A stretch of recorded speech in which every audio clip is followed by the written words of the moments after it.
Sesi 46 Jumat 22 Mei 2020.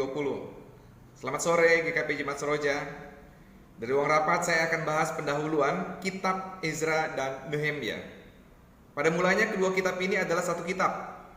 Namun karena memang Ezra dan Nehemia adalah dua tokoh yang berbeda dan juga masing-masing kitab ini menyoroti hal yang berbeda, maka kedua kitab ini kemudian dipisahkan.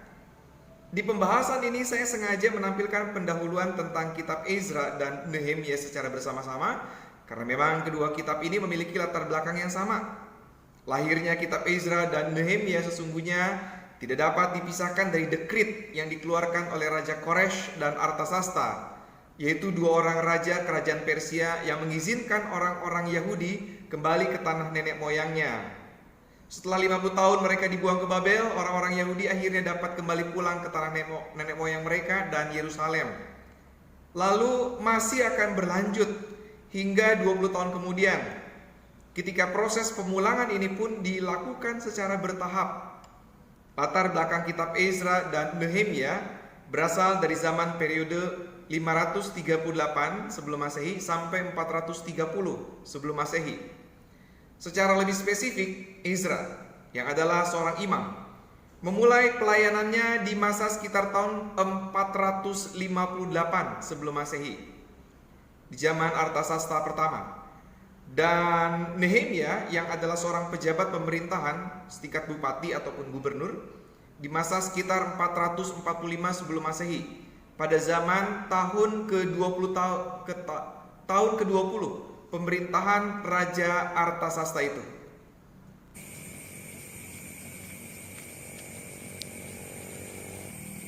Sesi 47 Senin 25 Mei 2020. Selamat pagi GKP Jemaat Seroja. Dari ruang rapat saya lanjutkan pendahuluan kitab Ezra dan Nehemia. Kepulangan orang-orang Yahudi kembali ke tanah nenek moyang mereka ternyata tidak serta-merta membuat mereka bersuka cita. Karena kepulangan mereka ini menyimpan persoalan tersendiri, yaitu setelah 50 tahun berada di tanah pembuangan, mereka justru telah terlanjur nyaman tinggal di sana. Generasi yang merindukan kampung halaman sebagian besar telah meninggal di Babel. Generasi-generasi yang lebih muda pun banyak mulai kehilangan jati diri sebagai umat Allah. Mentalitas mereka telah terkikis begitu dalam. Akibatnya, sebagian besar dari mereka justru abai dalam hal-hal peribadatan. Periode ini adalah salah satu periode paling sulit, tapi juga sangat penting setelah keruntuhan kerajaan Israel Utara dan kerajaan Yehuda. Sebab di periode inilah orang-orang Yahudi yang kembali dari pembuangan perlahan-lahan menata dirinya dalam komunitas terbatas, berdampingan dengan orang-orang dari bangsa-bangsa lain yang juga tinggal di Yerusalem. Ini bukan persoalan mental yang mudah untuk mereka lalui, karena situasi ini membuat mereka kehilangan kepercayaan diri sebagai umat Allah. Kehilangan kepercayaan diri itu ditunjukkan dengan betapa enggannya mereka membangun kembali bait Allah yang telah runtuh, dan juga tembok Yerusalem yang telah rata tanah. Yang pada prosesnya mereka pun cenderung hanya peduli pada kepentingan masing-masing di keluarganya. Bagi Ezra dan Nehemia, ini adalah periode yang sungguh tidak mudah, karena selain mereka harus memulihkan mentalitas dan spiritualitas bangsa Yahudi, mereka pun harus berhadapan dengan bangsa-bangsa yang lain yang tinggal di Yerusalem dan sekitarnya. Sebagian besar dari bangsa lain justru dengan berbagai cara mencoba menghalang-halangi orang Yahudi ini membangun komunitasnya.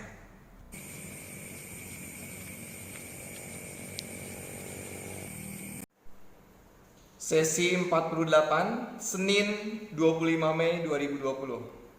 Selamat sore GKP Jemaat Seroja. Dari ruang rapat mari kita mulai pembahasan kitab Ezra. Ezra adalah seorang imam. Ia memiliki tugas utama membangun peribadahan di antara orang-orang Yahudi. Kitab Ezra ditulis untuk tujuan menyampaikan pesan teologis bahwa Allah berkenan memulihkan orang-orang Yahudi, walaupun mereka tidak lagi hidup sebagai sebuah kerajaan. Yang menarik adalah bahwa Allah memulihkan mereka dengan menggunakan kekuatan penguasa saat itu, melalui dekrit yang dikeluarkan oleh penguasanya. Salah satu isi dekrit Artasasta adalah perintah agar orang Yahudi kembali menaati hukum Taurat. Dari sisi iman, Ezra melihatnya sebagai cara Allah membangun kembali jati diri orang-orang Yahudi, atau lebih tepatnya komunitas Yahudi sebagai umat Allah. Kitab ini terdiri dari 10 pasal, terbagi dalam 2 pembagian. Yang pertama, pasal 1 sampai dengan pasal 6 adalah tentang kisah kembalinya umat Allah dari pembuangan, dan dilanjutkan dengan tahap awal mereka mulai membangun kembali bait Allah atau bait suci, dengan diiringi turun naiknya semangat mereka membangun bait Allah atau bait suci. Yang kedua itu adalah pasal 7 sampai dengan pasal 10 tentang proses kepulangan Ezra ke Yerusalem dengan tugas-tugas tertentu, yaitu membangun keimanan orang Yahudi sekaligus mengajarkan mereka kembali tentang peribadahan. Namun tugas ini diperhadapkan pada tantangan persoalan di dalam diri umat Allah itu sendiri.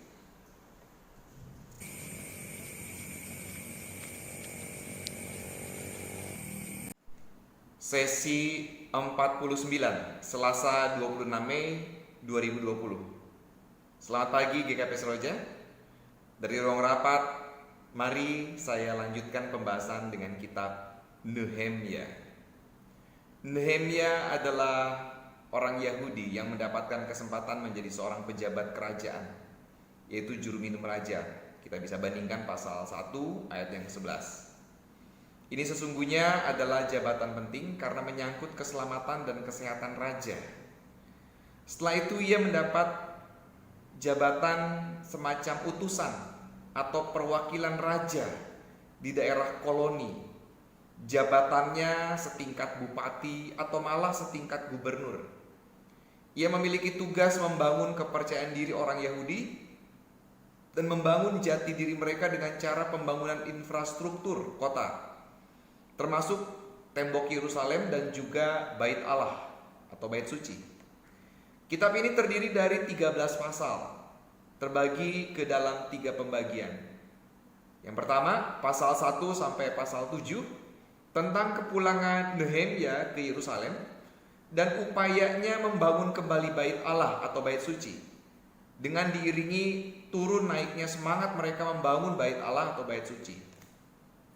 Yang kedua adalah pasal 8 sampai dengan pasal 10 tentang pembangunan komunitas Yahudi di atas dasar-dasar perjanjian-perjanjian sebelumnya. Dan yang terakhir pasal 11 sampai dengan pasal 13 adalah tentang lanjutan pekerjaan Nehemia. Adapun Nehemia bekerja sama dengan Ezra.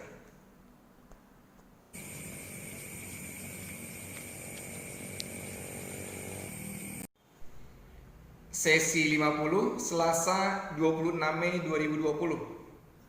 Selamat sore GKP Jemaat Seroja. Dari ruang rapat, mari kita bahas kitab Ester.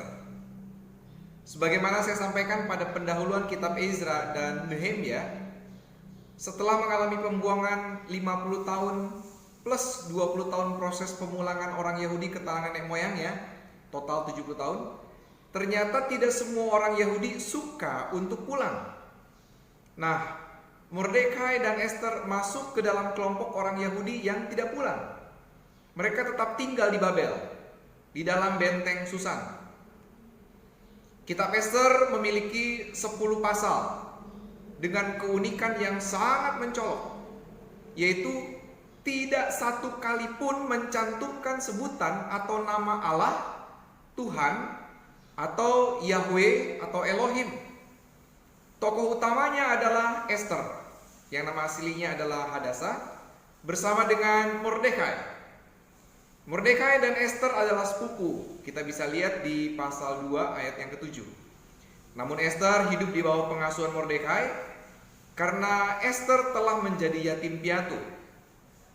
Mereka hidup di zaman pemerintahan Raja Ahasuerus 485 sebelum Masehi sampai dengan 465 sebelum Masehi dari kerajaan Persia Media. Kitab ini menampilkan kisah yang menjadi latar belakang sebuah perayaan di kalangan orang Yahudi, yaitu Pesta Purim, yang dirayakan pada bulan Adar menurut kalender Yahudi.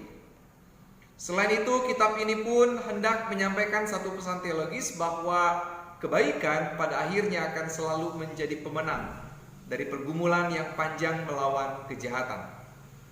Kelompok kitab sejarah selesai.